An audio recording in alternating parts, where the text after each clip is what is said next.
Everyone, welcome back to another episode. We are headed to the water to go diving this morning. Her conditions were great. The last minute decision, I'm meeting up with Hideshi, Depth Affinity, and we're gonna go dive. Visibility is apparently really awesome, so yeah, that's what got me out of bed this morning. I wasn't planning on diving this weekend, but yeah, I mean, when conditions are good, and they haven't been good for some time locally for me, you just gotta go. So we're headed there now, and are we targeting anything specific? Not necessarily. I feel like if the waters are good, then where we're going, halibut possibly. Outside of that, I mean, white sea bass would be great, but mainly targeting halibut. If we could get some reef fish, nice size reef fish, then that'd be good too. But excited to be out in the water. Let's go. On this dive within the cove, it was about 5 feet or less of visibility, as you can see here. Really murky. Once you battled through the kelp and got out of the cove, you got roughly 20 to 25 feet, murky 20-25 feet, which is still pretty darn good. But overall conditions were really good. Surf was pretty much non-existent, about at a foot. Winds were relatively low as well. So overall, really good conditions. Could they be better? Sure, but this is pretty darn good for SoCal at this time. Since my primary targets were halibut and some reef fish, I brought out my Ocean Ammo 90 SR, which is a roller.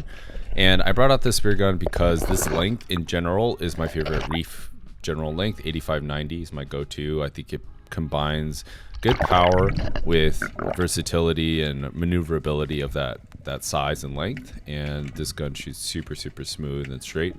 So I brought it out today, and you can see here I'm swimming through kind of upper middle column in the kelp forest right now, and within the cove. Visibility is pretty murky, as you can see here, and the main purpose of this is because I'm primarily trying to get out of this cove area, meet Hideshi at the end, because that's where we're targeting to fish. However, what I do focus on is speed and trying to stay relatively quiet when I'm going through the column, just to get through here. Just in case I see a white sea bass, I want to be somewhat quiet. But my preferred method most of the time is to go over the kelp. And what I'm doing is hard to see, but I'm grabbing my spear gun with my right hand, and I have the reel side up so it doesn't get tangled as easy. And I have the muzzle pointed kind of 45 degrees up, so it kind of acts like a front of a boat, pushing down the kelp without being super aggressive, trying to guide it just past my weight belt so it doesn't catch there, and then I can kind of glide through. My left hand's kind of doing a freestyle stroke, and the point is not to forcefully pull the kelp below you, but you just want to kind of guide it through, and you're kind of flowing with the kelp. You're not trying to be super aggressive with it.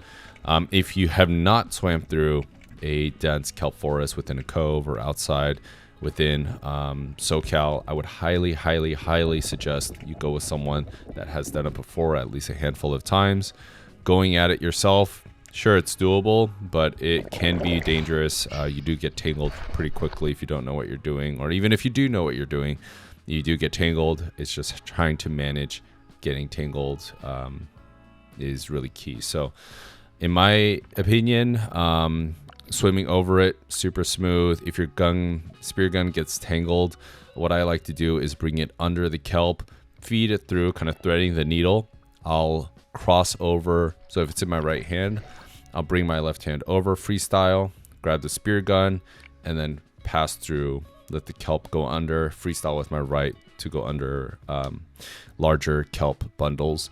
But it takes a lot of practice, and I would say generally speaking, it's about keeping your cool when you get frustrated. The more you get frustrated, the more you'll get tangled up.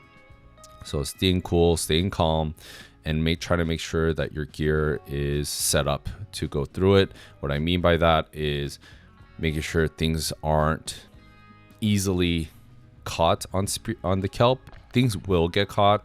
It's just a matter of, can you reduce the likelihood of things getting caught? Like, for example, like your dive knife, is it in your inner leg or outer leg? Is the handle point up, down, things like that. But just try to stay calm. And if whatever you feel comfortable with, whether it be going over or you take breaks and you go upper middle column, kind of swim through it. Just want to be safe there and try to minimize your profile. I can say that's a big tip for me when I first started. When you're swimming through and the kelp gets dense, use that spear tip as your guiding point and try to stay small. If you are a larger person, try to squeeze through, stay smooth, and if you do get caught or if you do get tangled, don't fight through it. Navigate the mess and then go up to the surface if you need to, but don't. The point is you're not trying to muscle through the kelp.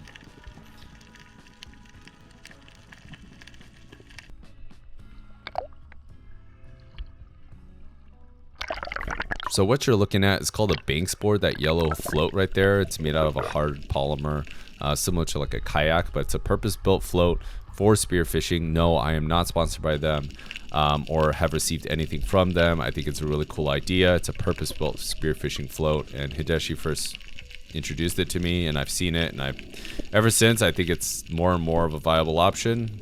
Probably gonna get one. It's a little pricey, but it's super easy for shore divers. No inflating required. You can wear it as a backpack to and from your dive spot, so I find it very convenient. I'm probably going to get one. So here on this dive, I'm heading down. You can see overall it's pretty darn clear. It's not an aquarium today, but it's like a murky 20-25 feet, as I mentioned before. All the orange fish you see, for the newer divers out there, those are called Garibaldi, and those are the California state fish. They are illegal to harvest in any fashion, but they're pretty cool to look at, and glorified goldfish. But as I'm scanning, I am looking at crevices, seeing if any fish pop out to check me out. And as I'm doing so, on the right side, super tough to see, but I see a decent sized sheephead, probably 16 plus incher.